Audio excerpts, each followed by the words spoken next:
This is TWiT.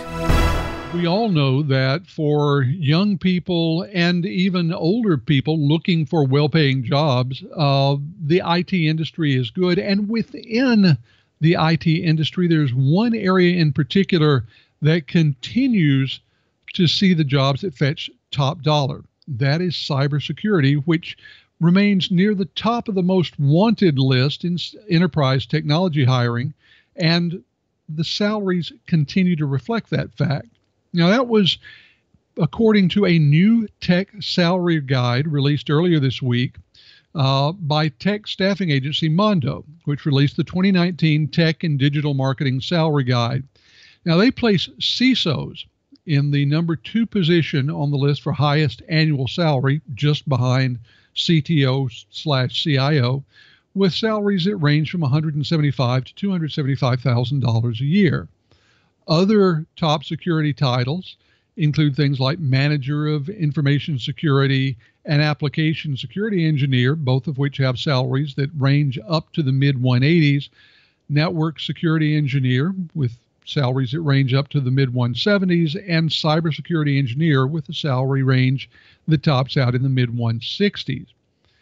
In addition to the security positions, the survey reports that Salesforce.com developers and people who work in things like artificial intelligence and machine learning, along with the Internet of Things, are demanding salaries that can easily hit $200,000 a year.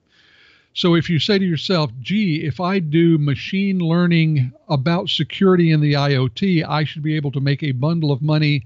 If you actually have some experience in that, why, yes, you should. So one of the things I want to turn to my co-hosts and get some answers about is this. And Lou, I want to turn to you because you manage both projects and people.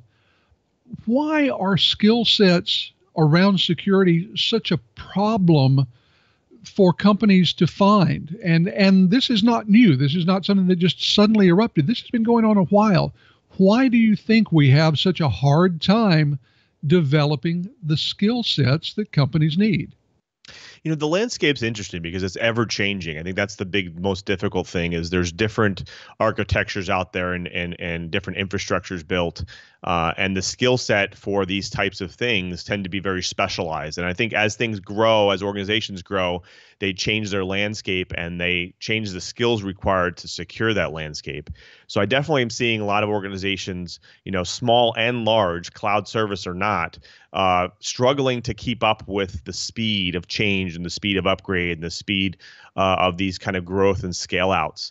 And so I think that that's one of the biggest reasons is like most of these organizations are looking for a particular skill set. You know, think of it like this. I think, there are organizations thinking about privacy, not only just securing devices and other things. They're thinking about privacy. They're thinking about, attacks and how they can get the malicious actors can get into the system and acquire data. So I think there's a lot of different facets to think about. And again, there are a lot of specialty areas. And these things just become overly complex and they're ever changing. So it's the IT individual needs to keep up, needs to continually learn over and over again, and they need to kind of stay up. So which is why they're starting to pay the big bucks for a lot of these individuals to kind of come into organizations, especially like large organizations. So I would think that the services out there that supply information, keep people up to date, and also keep people up to date on the latest trends is also very useful for people and in this industry for sure. Well, you bring up some really interesting points about trying to keep up. And Mo, I want to turn to you with my next question. When it comes to keeping up, it seems like companies have a couple of options. They can either grow the talent among their own staff or jettison staff that hasn't learned the new technology and hire new staff.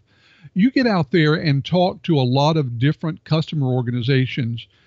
From your perspective, which way do you think companies should be going? Should more companies be investing in their training for security positions, or does it make more financial sense and more operational sense for them to just hire the talent that they need, assuming they can find it? Well, I'm going to give you the classic Wi-Fi engineer answer. The answer is always it depends. It depends on the individual whether they're worth investing in. But there's the old joke about what if I invest in my employee and to train him, and then he leaves, and the response is, well, what if you don't and he doesn't, and you're stuck with someone? I think there's a lot of analogies. First of all, anyone in IT is bought themselves a lifetime of ongoing learning. There is no, oh, I learned that and I'm done. I went to school and now I don't need to keep up with anything. IT in particular, I think, lends itself to a lifelong learner sort of person. But I think there's a good analogy between InfoSec and the Wi-Fi side. It's an add-on. You have to know something first, and then it's the specialty. There is no Wi-Fi engineer that didn't start off as a wired network engineer, and Wi-Fi is the graduate certificate, if you will. On top of that, and InfoSec, it's a great opportunity for both newbies, and there isn't anyone who knows everything about in the InfoSec side, and it's also a great place for people who've been in the game since they were 12 and have continued to learn. So I think that there's a big push to train, to do the ongoing training. I think that unfortunately, especially in the U.S. and in Europe, what I see is the expectation is that the onus is on the employee, that they need to keep up with their own skill set, and that seems to have been that just seems to be the way the IT industry in general has developed.